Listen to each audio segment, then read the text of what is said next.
Ephesians. Ephesians chapter 4 and verse 1.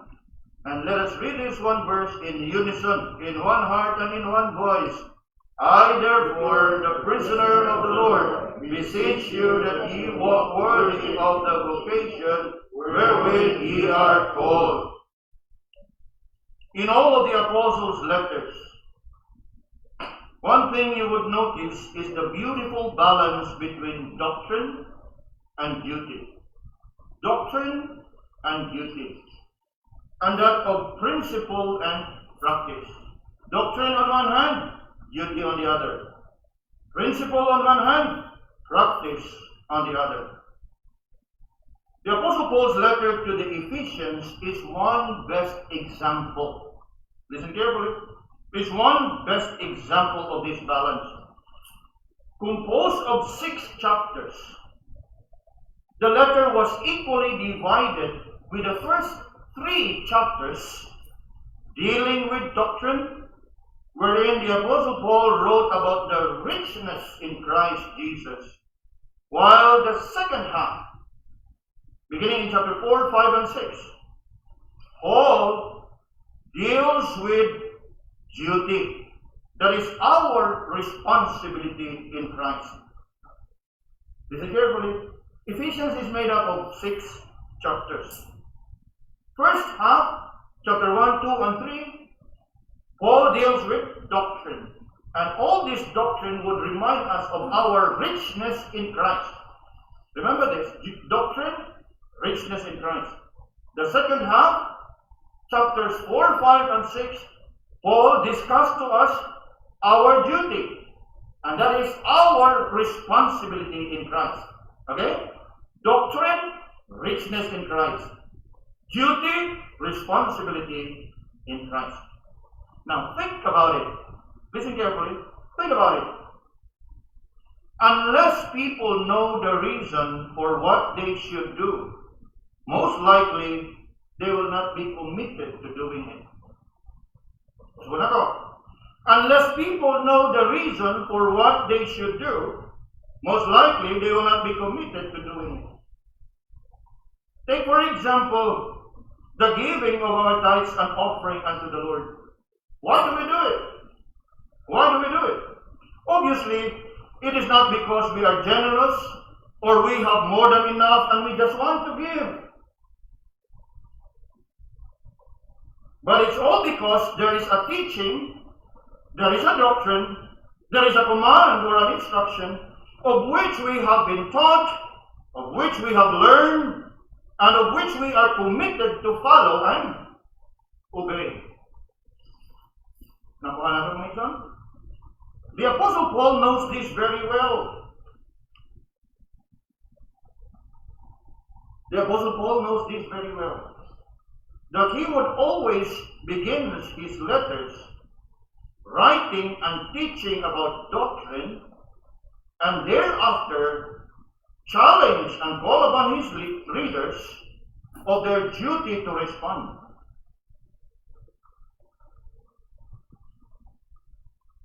If you are familiar with the book of Romans, the first 11 chapters of the book of Romans is all about doctrine.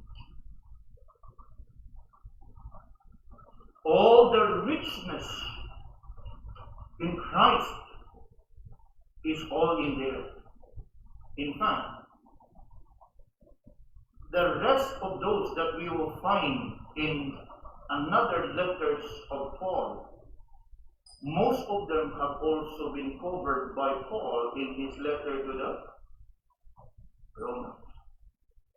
But coming to Romans chapter 11 and verse 1, what do you find there? Therefore I beseech you, brethren, by the mercies of God. So verse 12 onwards, duty. And what is our duty? That you offer yourself holy as a living sacrifice. And there on. So 1 to 11, principle. 12 to 16, practice. This morning, I must say this and I must stress this upon you, that in the case of Ephesians, it is the best example of a balance between doctrine and duty, because Ephesians is made of 6 chapters, and the first 3 chapters is on doctrine, and the second 3 chapters is on duty.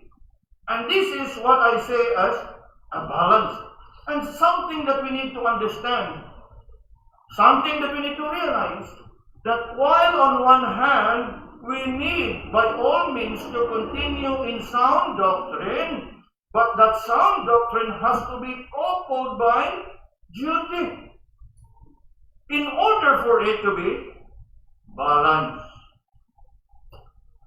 And the Apostle Paul knows this very well, that he would always begin his letters by writing and teaching about doctrine, and thereafter call upon his readers of their duty to respond. And just like here in our text this morning, this one verse before us, notice how Paul here said, I therefore. Now, as we look at those words, I therefore, you would come to realize that this is in view of what he has written previously. It's like Paul here saying, therefore, in view of what I have told you in chapter 1, 2, and 3, this is now what you should do. And that is what he is saying here in our text. I, therefore, the prisoner of the Lord, beseech you that you walk worthy of the vocation wherewith ye are called. Meaning, what Paul is telling us and is about to write from this onwards would be in view of what he has written in the previous chapter as a response. And so, as you can notice here, I titled to this message as Walk Worthy of Your Calling. And looking closely at our text, I want us to consider this message under these 3 divisions. Firstly, the plea to walk worthy. Secondly, the pursuit to walk worthy. Ikatulo, the purpose of walking worthy. The plea, the pursuit, the purpose. Look with me now in verse 1, and let's consider the plea of the Apostle Paul. I, therefore, the prisoner of the Lord, beseech you that ye walk worthy. It tells us that what Paul is about to write or discuss from here onwards is related and in connection to what he has written in the previous chapter. Again, as I said, I therefore. From here, in this portion of the verse, I want us to notice and consider these 2 words. They are important words from this verse. The first word is therefore, and the second is beseech. Now, what is it about the word therefore? Now, listen carefully. The word therefore indicates that what Paul will be saying from here onwards would be in view of what he has written in the previous chapter. In connection, in relation to what he has written in the previous chapters. Remember? Chapters 1, 2, and 3 speaks about what? Doctrine. Now he is telling them, in view of all those doctrine, this is now your duty. And what is duty all about? Walk worthy. So that is the emphasis of the word therefore. The Apostle Paul now is trying to establish the relationship between what he is about to write, beginning in chapter 4, to what he has written in the previous chapters. Doctrines of chapters 1 to 3, now coupled with duty, in which the Apostle Paul will be spending time to write in chapters 4 to 6. Please listen carefully, for after all, we have been studying this in our Sunday school for a couple of weeks now. Please listen carefully and understand this. doctrine and duty are inseparable. Di ka na pwedeng mag-work. Inasmuch as doctrine is important, duty is equally important. But duty must be grounded in sound doctrine. For without sound doctrine, you will not have any standard of why you are doing this. And so what do? You reason out, oh, this is based on tradition. Oh, this is based upon the teachings of men. Oh, this is based upon our culture. So anything goes. Because your duty is not grounded in doctrine. That is why, if you can reflect upon the lives of the Pharisees, the elders and the scribes during the time of the Lord, yes, they miss on the point. Because they are strong in doctrine, but they somehow failed in duty. In our time, we see much of our well-meaning brothers and sisters in the Lord, they are so caught up with emotionalism, sentimentalism, experientialism, at the expense of doctrine. Nakuha na to? Nga ang ilahang pagkinabuhi ng Kristohanon can only be defined with how they feel. Because it is not grounded on doctrine. Are we following? And so we need to understand that doctrine and duty are inseparable, with doctrine as the root and duty as its fruit. Doctrine is the root, duty is its fruit. Duty must always flow out from doctrine. Putting it in another way, right living must be based on right principles. Or else, it will be nothing but formalism. Or else, it will be nothing but tradition. Or else, it will be nothing but culture. Whereas, we have looked at the word therefore, now we look at the word beseech. The word beseech here means to urge.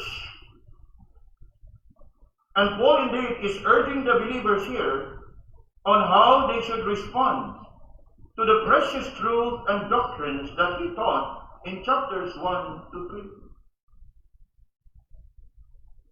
Now, of course, as we look at the word here, beseech, and as I have said, it is that word that brings about that emphasis of urging.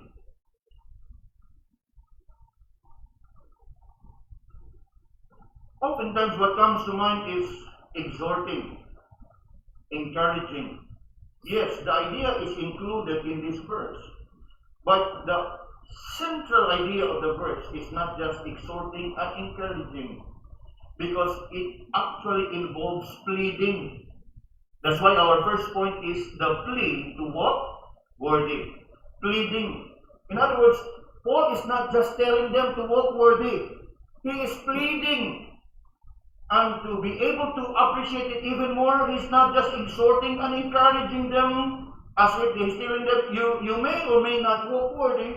No. He is pleading. In other words, ang katuling ihubad sa Binisaya, nangamuyo gid siya dinhi sa mga kaigsuonan.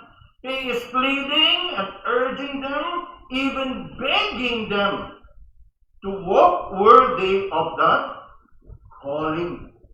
In other words, it is not just a passive statement that he is writing, it is good for us that we would walk worthy. No. Because the emphasis of the word here, beseech, is not just Paul telling them, it's not just Paul exhorting them, it's not just about Paul encouraging them. But the word beseech implies that he is pleading, urging, and what?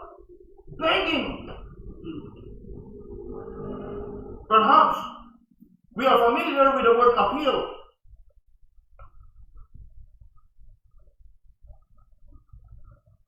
And we will not appreciate, and we cannot appreciate much the word appeal until you come to realize that when somebody that has been convicted of a crime and sentenced for conviction, and that he is given the opportunity to appeal, and what is it that he appealed? Nangamuyo siya sa korte nga ikonsidera ang iyahang kaso. And that should now give you an impression, dili diay yanong og sayon kanang mohimo kag appeal. Kanang gitawag nato mo apilar ka sa imong kaso. And that is what Paul is doing here. He is appealing to the brethren. To what? To walk worthy. Now, siguro ang pangutana is, why would the Apostle Paul plead with the believers to walk worthy of their calling? It is all because the Apostle Paul has given to them the richness of God's grace in writing the precious truth and doctrines that he has mentioned in the first half of his letter. Now, siguro ang pangutana, kung saan dito yung ipangsulat dito? And that is where it comes. Because the Apostle Paul pleads for the believers to walk worthy, it is all because of the heaviness and the greatness of the blessing that they have received from the Lord. It's like Paul telling them, sa kadagaya o sa kadako, sa kalapad, sa kalaom, sa panalangin nga inyong nag-awat gikan sa Ginoo, siguro that you would be able to live up your life according to that great blessing that you have received. Now, if in any case you have not thought about it, how great and how heavy a weight of blessing na nadawat sa mga magtotoo, and that includes us. Turn with me for a while to chapter 1 of Ephesians. Yes, a while ago we read from this, but I just want to bring it to your attention in here, how great a blessing we have received from the Lord. Gani mga kaigsunan, at the very first chapter itself, there is indeed that great blessing. Now, not just great blessing, but heavy blessing. Bukat ng mga panalangin. Unsa ka bukat? Look with me in verse 1 or verse 3 of chapter 1. Blessed be the God and Father of our Lord Jesus Christ, who had blessed us with what? All spiritual blessing in heavenly places. Now, look at that. Isn't it great a blessing? Isn't it a heavy weight of blessing? Another one, look at what he said here. Bless us with all spiritual blessing. Now, I wonder if you have realized that. What ikaw ang Ginoo diha kanimo? Because the verse tells us that we have been blessed with all spiritual blessings. What else? Come down now to verse 4. What is it that we can see in verse 4? God choosing us before the foundation of the world. Now think about that. Isn't it a great blessing? That even before the world was created by God, God already had it in mind that He's going to choose you. What else? God choosing us before the foundation of the world, verse 5. God predestinating us unto adoption, verse 5. Nga sa wa pa ka mahimugso, o wa pa mahimo ang kalibutan, gipili ka na niya, o gipili ka na niya ng iyang pagaluwason according to His time and will. What else? What else? Verse 7, in whom we have redemption through His blood, the forgiveness of sins, according to the richness of His grace. Kung saan panalangin diha, iya hatang gipili, nga bisan tuod o gikan ta sa usa ka sinful stock of human nature, He already has determined to call us because He already had chosen us, that we would receive the what? The forgiveness of our sins through the blood of the Lord Jesus. Kita na no? And come down to verse 9. Having made known unto us the mystery of His will. Now, isn't it a great privilege? Nga kita nahiapil sa mga tao nga diin gipadayag sa Ginoo ang misteryo sa iya hanga ebanghelyo. And the moment that the mystery of the gospel has revealed unto us, it no longer is a mystery to us. It has been made clear to us that we are able to understand, that we are able to respond. Nga atong gituhuan ang Ebanghelyo sa ato ang Ginoo. Now, who is responsible behind it? It's not our wisdom and intellect. It is the Lord who work in us to enable us to understand the mystery of His will. Gani mga kaigsunan, I am sure as I am bringing this to your attention, kamo ko diya, I'm sure and I can agree with you and I can identify with you nga naglibog sa mo. Bitaw no? And the fact na naglibog mo, that means na di na ito matugkad, matuki, ukon sa kalawang, ukon sa kadako, ukon sa kalapat ang panalangin nga itong naangkon gikan sa atong Ginoo. That is how heavy the blessing that we have received. Now, we're not end yet. We're not through yet. We're not done yet. Come down now to verse 11. We have obtained an inheritance, being predestinated according to the purpose of Him who worketh all things, look at this, according to the counsel of His own will. Now, look at the word inheritance. We have this inheritance. And you know, this inheritance are not the kind of inheritance that anyone in the world can have. Where moth and rust doth corrupt, and where thieves come to steal. This inheritance, it is incorruptible, in heavenly places, in store for you, not just for a moment, but forever, even for eternity. What else? What else? Look here. We have obtained an inheritance, being predestinated according to the purpose of Him who worketh all things. Look at it. According to the counsel of His own will. You know, I am sure, at some point sa imong kinabuhi, igo ka lang din mga mahingangag, mahibong. Why is this happening? Naunsa, ugiunsa man ako ni. Now, it's not about you. It's all about God accomplishing His plans and purposes in you. Then what about verse 13? Look at verse 13. You were sealed with the Holy Spirit of what? Promise. Now what is that sealing all about? Look at the last part of verse 13. In whom ye also trusted, after that ye heard the word of truth, the gospel of your salvation, in whom after that ye believed. Look at it. You were sealed. Now, importante na. Kung dako kayo nga panalangin kung pribiliyo alam ka nato sa usa ka tao nga masilyuhan sa balaang espiritu, that is an assurance diha kanimo that you will no longer lose your salvation. Kay kanang pagsilyo sa balaang espiritu diha kanimo, it is a kind of a down payment. Look at verse 14. The word there, earnest of our inheritance. Earnest simply means pasiuna.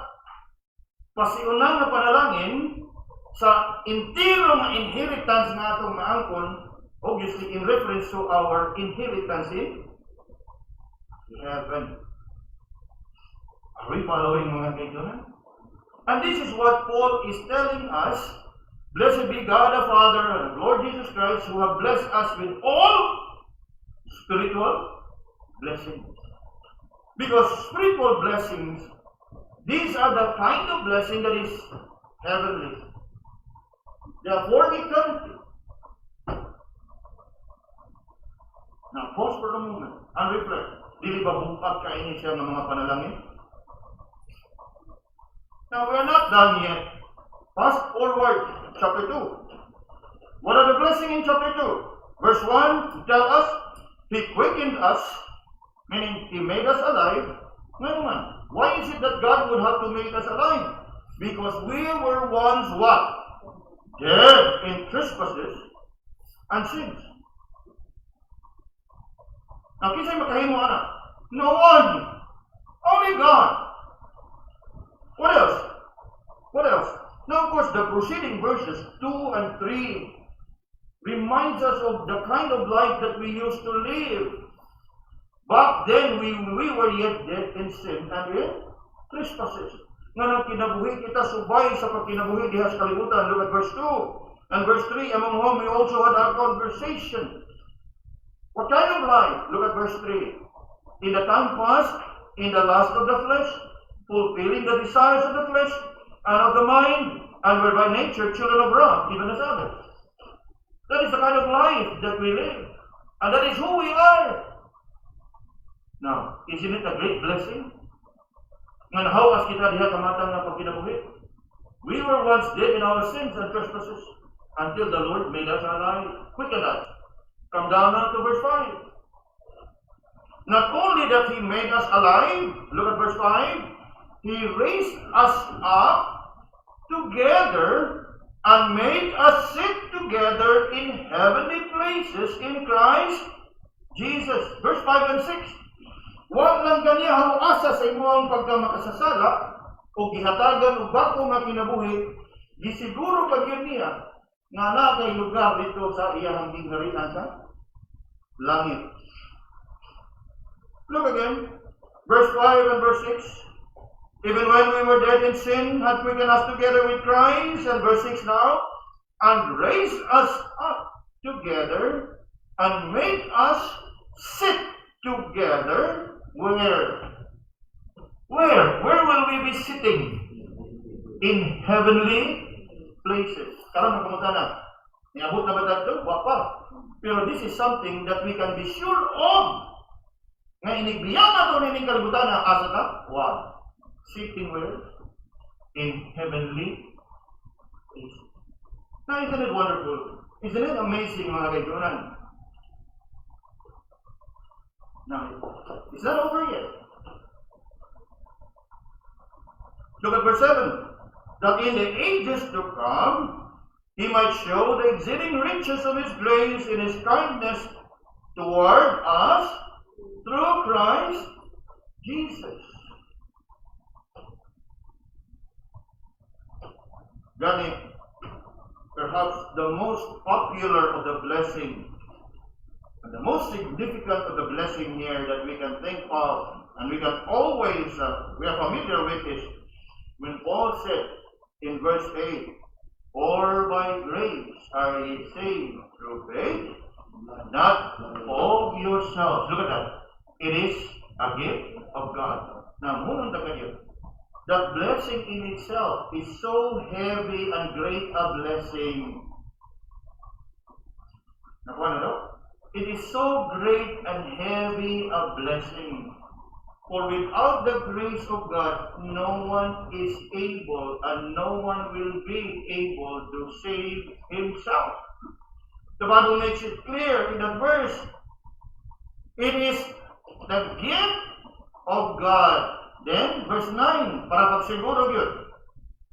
Not of works, lest any man should boast. Now, look at the heaviness of that blessing. It's not just about the greatness of that blessing, but the heaviness of that blessing. It's too heavy. And I hope you are now able to understand why the Apostle Paul pleaded with the believers. Iksoon, di yun katiyaw-tiyawan. You should walk worthy of your calling. Because this is all that God has done for you. And you should respond in an equal manner, so much so, that you would live your life pleasing, acceptable, and glorifying unto Him. In other words, it is something that is not optional. In fact, these are the very basis and foundation of Paul's pleading here for the believers. As I have said a while ago, he is not just merely saying and telling the brethren, walk worthy. He is pleading, he is imploring, he is appealing, he is begging. Siguro that you walk worthy. If we can only imagine how Paul did it because of the word beseech. In common English language, in today's English language, the word may mean urging. And when you talk about urging, There is an act of urgency. And when you talk about urgency, it is something na hindi mo pwedeng dugay-dugayon o langan-langanon because it is what? Urgent. In other words, it's a priority. Urgent. That's why it says urging.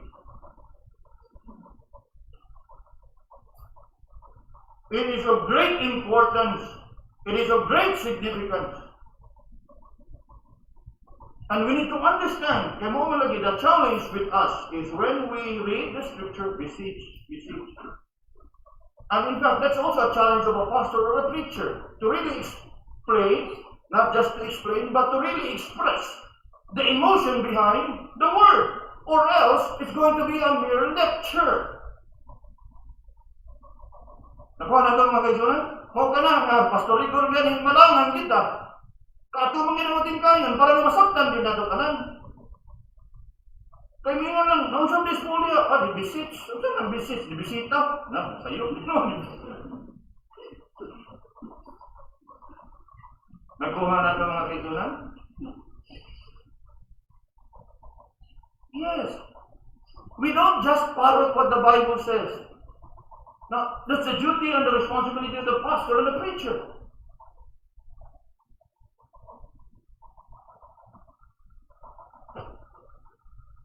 And that's the idea behind the word. So that you would now have a feel that the Apostle Paul is not just telling this as plain and simple, telling, you should walk worthy. There is that urgency. Imagine yourself when somebody is telling you there is fire, dagang. I'm sure mapatagkadumog ng tao ninyo na, nasunog, panagan mo. There is urgency, right? And how urgent it is. That's the idea behind the word again. Beseech.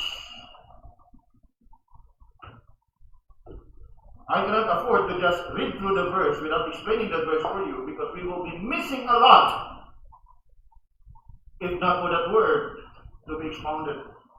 Therefore, I beseech.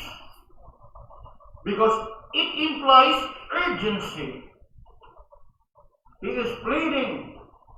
He is begging. Making that appeal for the believers. Why would Paul beseech and urge the believer?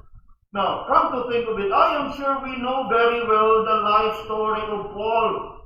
The Apostle Paul, who was once the greatest persecutor of the church, now become the persecuted. Remember? And now he became a preacher of the gospel. Meaning, ang tanan na kamatuoran ng iyang gisuwat in chapter 1, 2, and 3 of Ephesians, iyahan ang natagamtaman sa iyahang kaugalingon. And because he himself have received that blessing in which it was committed to himself, now he has the burden to tell others about it. He has now the burden to tell others about it. And he wants the others to live the kind of life that is worthy of their calling.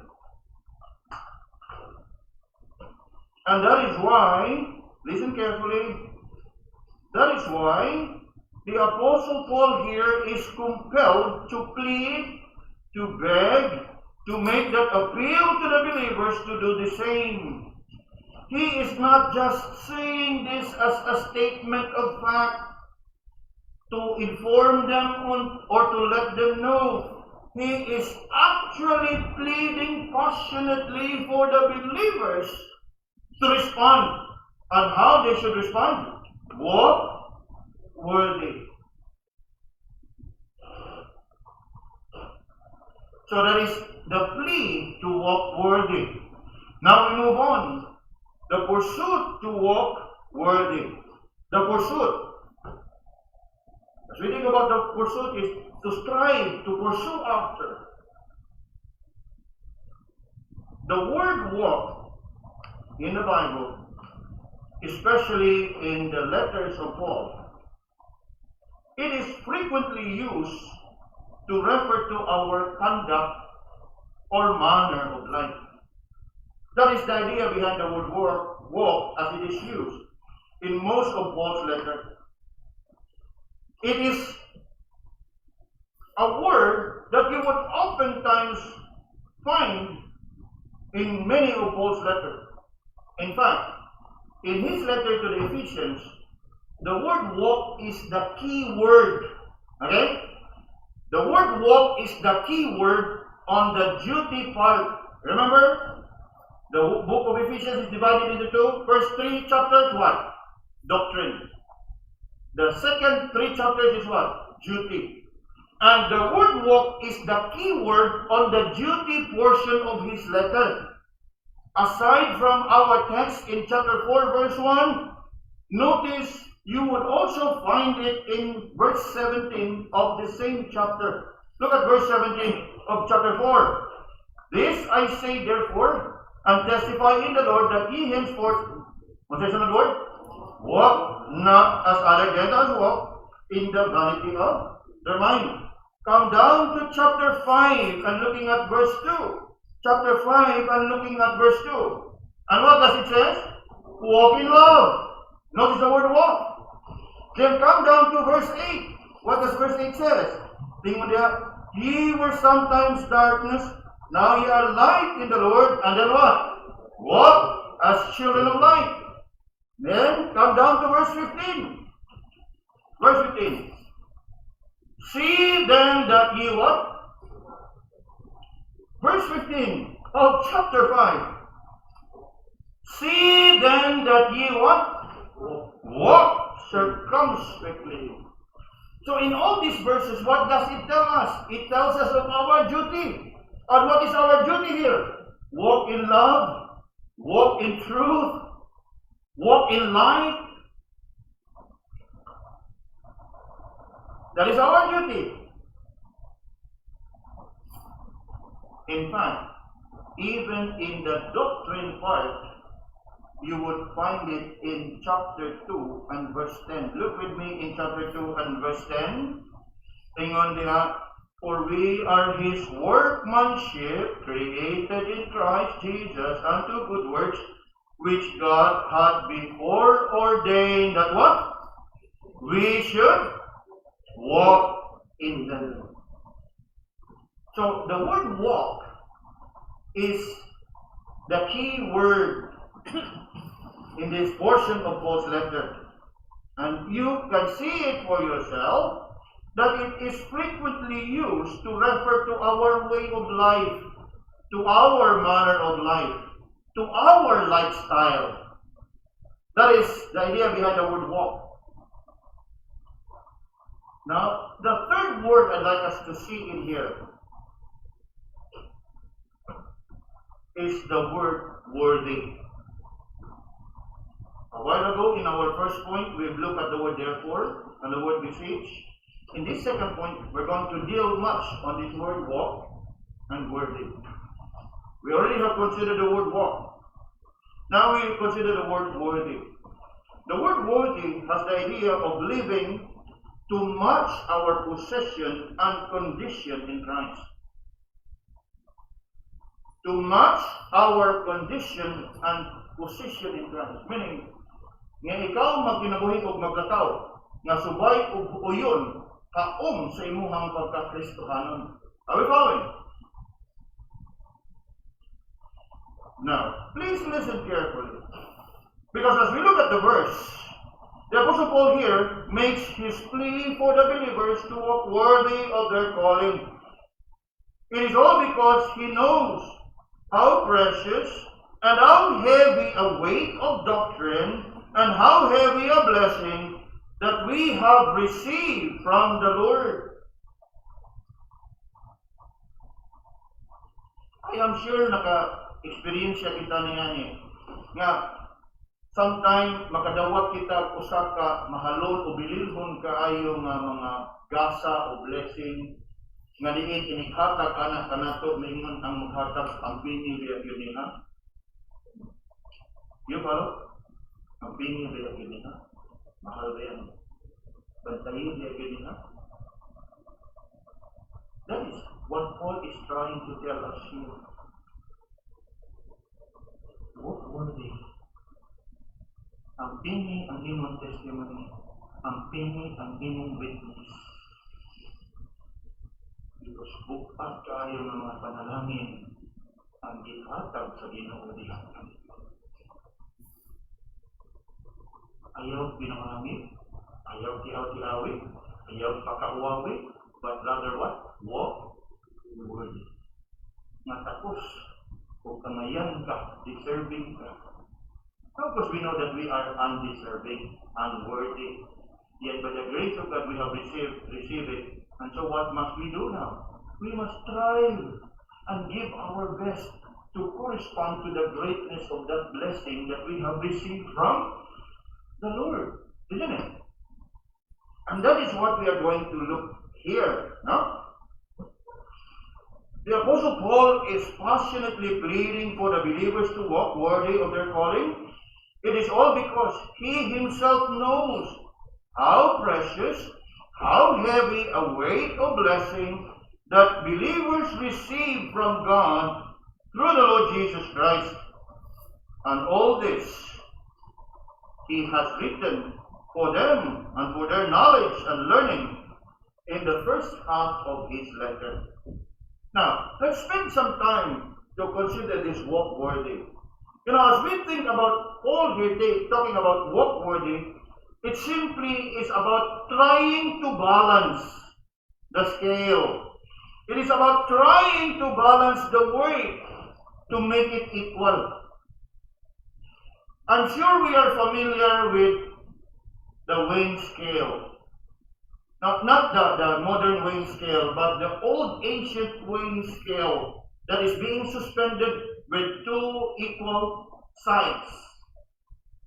Bitayet kanang timbangan sa hustisya.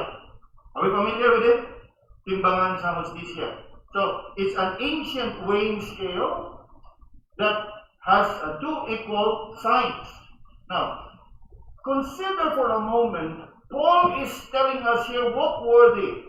And the emphasis here is this: with the heavy weight of doctrine and blessings that we have received from God, obviously, if you can imagine, on this side is the heavy weight of doctrine, and this side is empty, what's going to happen? There's a tilt, right? There's a tilt. And that's the idea behind the word worthy. Because of that heaviness of doctrine, see to it that you can put in here an equal weight, that it will be balanced. Doctrine, duty. Are we following? Yes. Because of the heaviness of the doctrine, there is a tilt. When you, a believer who received that doctrine, is not able to live up to that calling, which is your duty part, so there's no balance. And so, the Apostle Paul here, now I hope you're now able to understand why Paul is begging and pleading. Because it doesn't look nice if you live your life and walk your life with tilting. Ano man isang galataw sa kilid man? Sure? You're not walking uprightly, so to speak. Because there is an imbalance. With the heaviness of doctrine and the duty is empty, you cannot strike the balance. That's why Paul here is not just telling us, Paul here is not just encouraging us, Paul here is pleading and begging for us to put in equal weight so that the heaviness of the doctrine would be equated to strike a balance. That's why, if you can recall, I made an emphasis that Ephesians is indeed a good example. 3 chapters, doctrine, 3 chapters, duty. Think of how you would look like and imagine how a weighing scale would look like if on one side there is that great and heavy weight of doctrine and which is not coupled by equal weight of duty. There's an imbalance. And this is where the challenge comes in. This is where our responsibility comes in. The need for us to put in the same or equal weight on the other side of the weight, so that there will be no tilting on one side or the other. But instead, with a heaviness of weight, and you strive to walk worthy of your calling. So the calling so heavy, and so you walk worthy, strike the balance. Many years back, there was that film titled Tinimbang Ka, ngunit kulang. I'm sure you know what it means. You fall short, right? Same idea here. Don't you ever fall short.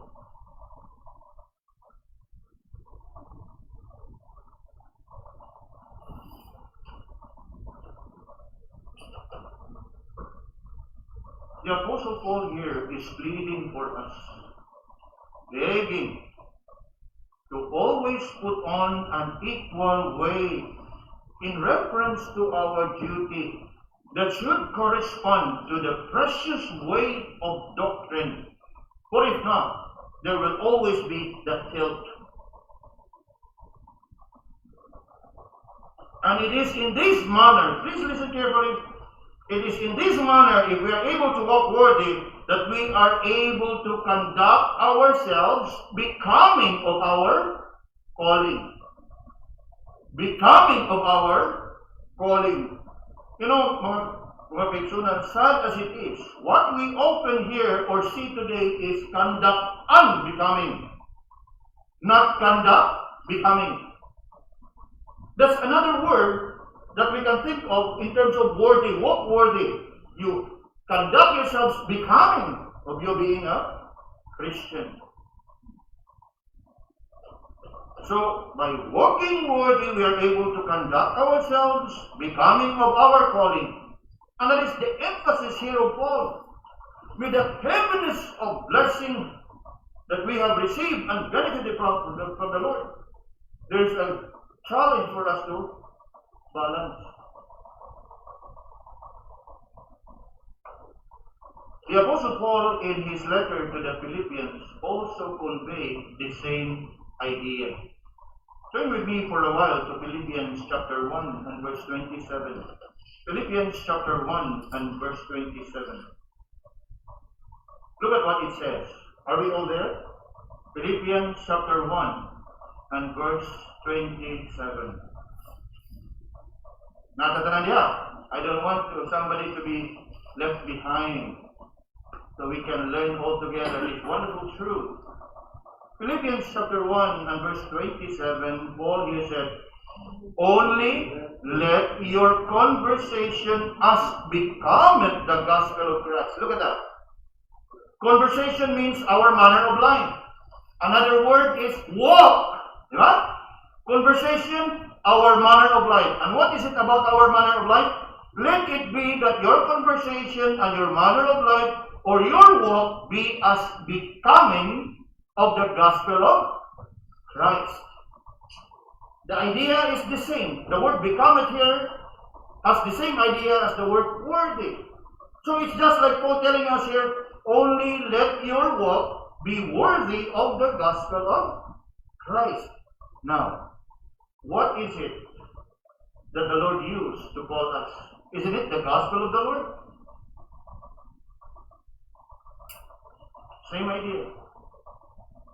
See to it that you live your life, conduct becoming of the gospel of the Lord Jesus Christ. The idea here in this word becoming and in the idea in the word worthy is that see to it that your life would match and equally match your calling. See to it that your life and your way of life be fitting to correspond to that of your calling. Conversation as becometh the gospel of Christ. A while ago in our Sunday school, ato ning gitunan, One of the issues that we face is the world oftentimes would tell us, you know, Christians, the most is you are good in your talk, but you are struggling in your walk. Remember? That's a common issue that people around us would raise against Christians. That we are all good in our talk, but not in our walk. Are they lying? No. It's a sad reality. For after all, yes, many of us, God's people, have settled and have been contented with knowing everything about our faith. But we have failed to live out that faith. A while ago I said it right. That yes, we are strong in what we believe. We are firm in all that we believe. That it seems like we have failed in how we behave.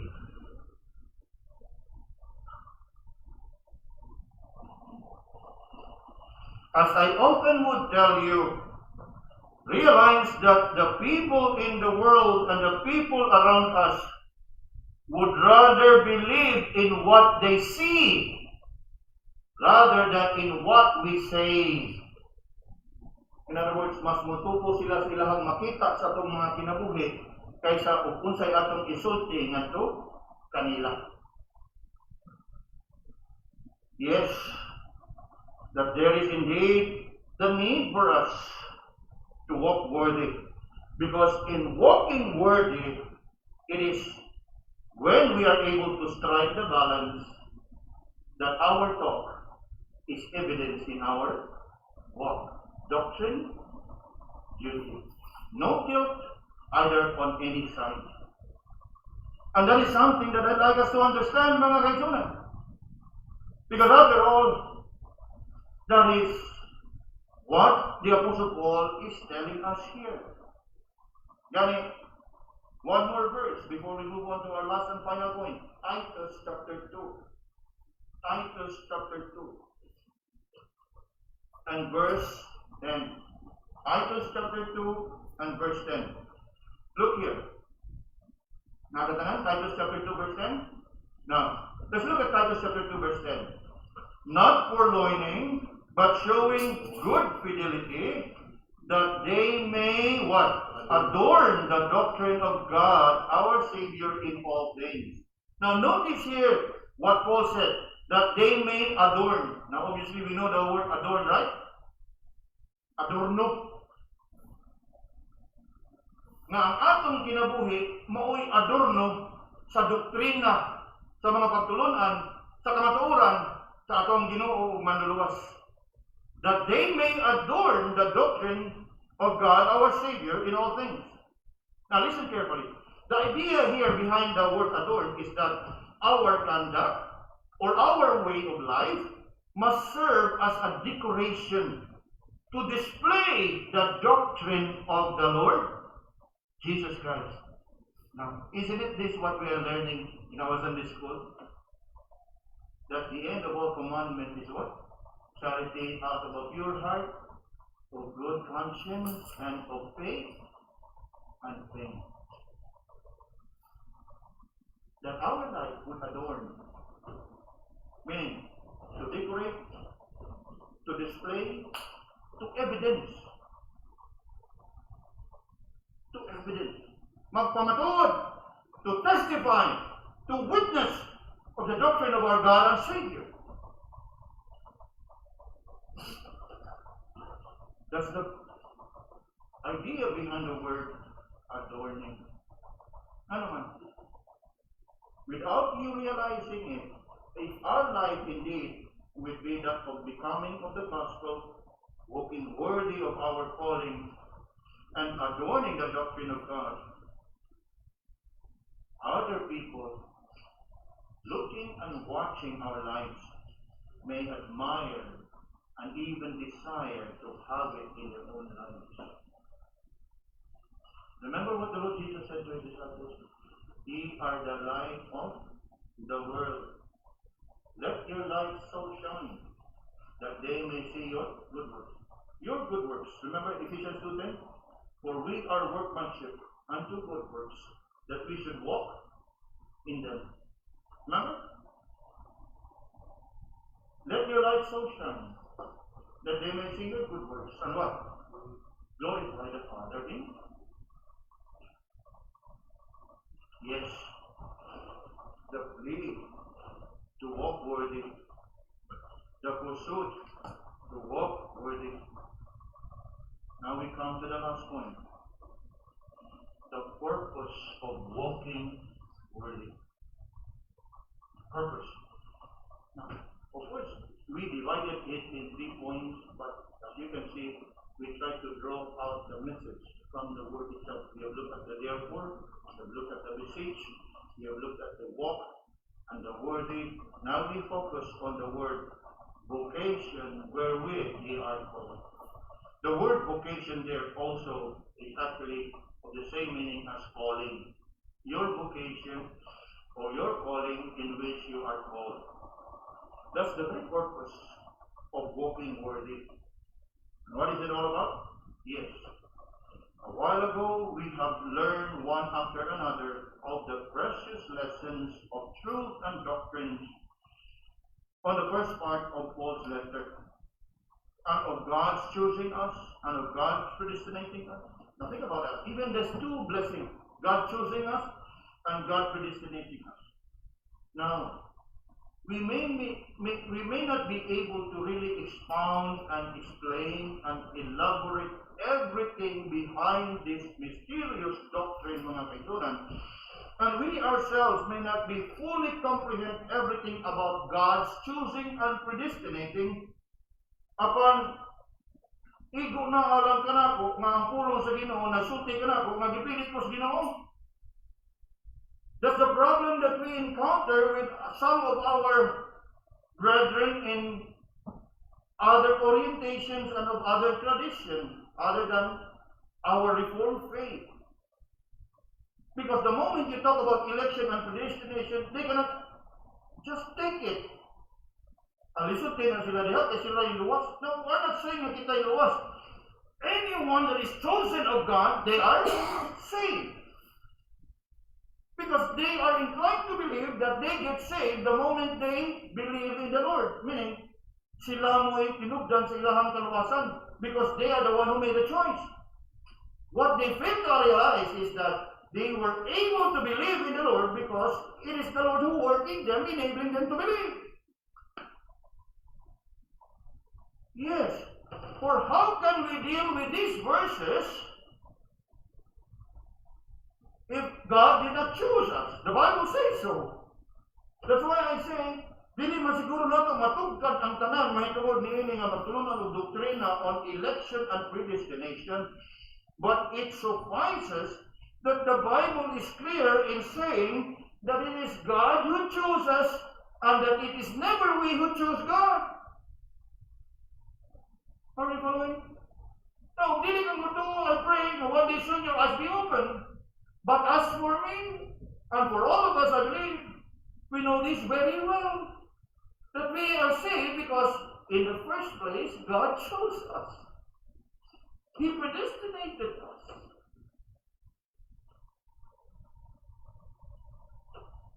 Yes, we may not be able to fully comprehend everything about God's choosing and predestinating, but it suffices that the Bible says that God chose and predestinated us.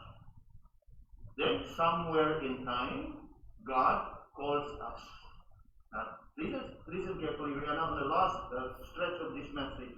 I want us to look at this vocation and call.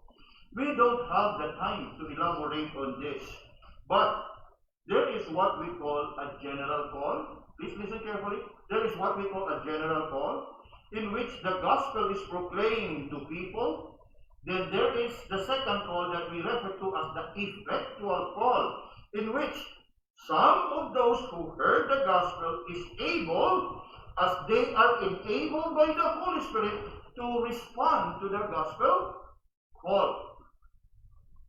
Like for example, in a gospel meeting, the gospel is preached. That is a general call. It is the call that cannot save. What is it that would save? The effectual call. Because it is the effectual call that will enable anybody from that group to raise up and accept Christ as Lord and Savior. Tayo pa sa, dili ba ang tanan mo nasangyawan? Ang tanan. Nganong di man ang tanan ang nagtubag? Because dili tanan nakadawat sa effectual call. And this is what we have, the effectual calling in Christ Jesus. That we are able to believe because, first of all, we are enabled by the Holy Spirit to respond to the gospel call. And this is the calling in which we are called. It is the calling that brought us out of darkness unto His marvelous light. It is this calling that changed us from a sinner to become a saint. It is this calling that transformed us from our old man to a new man. Remember 2 Corinthians 5:17, if any man be in Christ, he is a new creation. Most of all, it is this calling that gives us life. Remember a while ago, Ephesians chapter 2, we were once dead in sin and in trespasses, but He quickened us. He made us alive. That is the calling that we have in Christ Jesus. The best illustration I can think of regarding this calling of the Lord is how the Lord Jesus called Lazarus back to life. I'm sure we are familiar with that account. How did God call Lazarus back to life? Remember, it has been 4 days that the Lord visited Lazarus in the grave. And what did He do when He reached and He arrived at the place of Lazarus' burial site? What did Jesus do? He simply made that call. And what is that call? Lazarus, come forth. And what happened next? Dead coming back to life. Dead person able to respond to the word of God.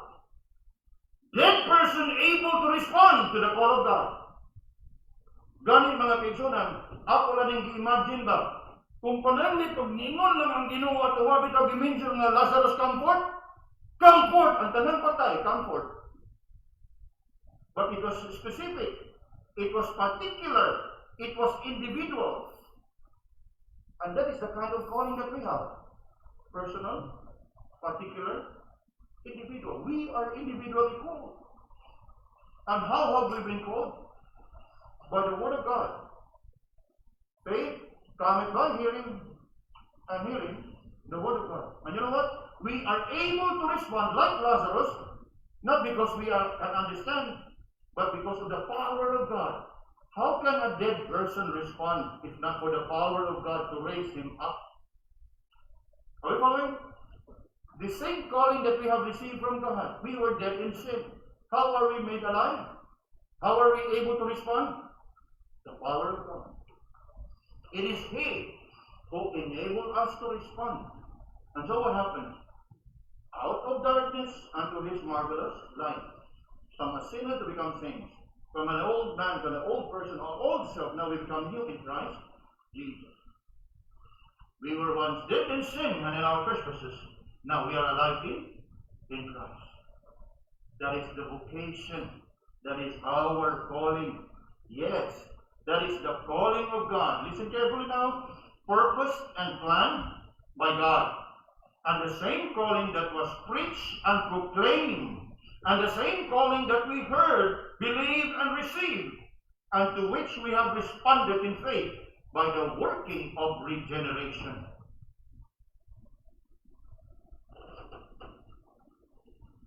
Vocation, calling.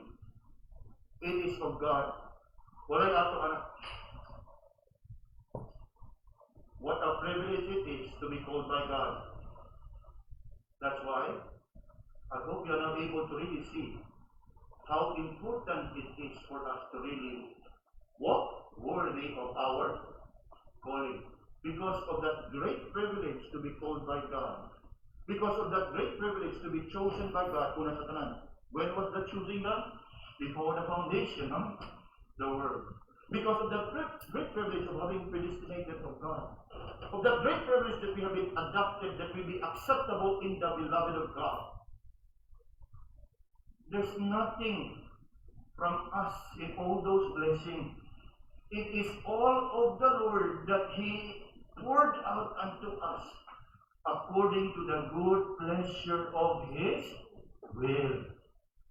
How are we going to respond with a heavy weight of doctrine? What worthy of your calling? Strike the balance, mga kaigsunan. Yes, the calling in which we have been called is so great a calling. It is a high a calling. It is a holy calling, and it is a heavenly calling. Remember? Blessed be God the Father and Lord Jesus Christ, who bless us with all spiritual blessings where? In heavenly places. Because that is what and how we are called. A high calling, a holy calling, and a heavenly calling. Nga sa ato ang pagtugkad o pagpamalandong nini nga kabuntagon, madasig kung sa bibita, Lord, help me that I would indeed walk worthy of the vocation wherewith we have been called. Considering all these things this morning, mga kaibigan, I want us to realize that our salvation is holy, entero, not entirely all of the Lord. A while ago we just read that, right? For by grace are ye saved through faith, and that not of yourself. It is a gift of God, not of works, lest any man should boast. Learning all these things this morning, may we all be encouraged in our hearts and moved to commit ourselves to living our life. Remember the word? Becoming of the doctrine of God and our Savior. Adorning the gospel of the Lord. Walking worthy of the vocation wherewith you and I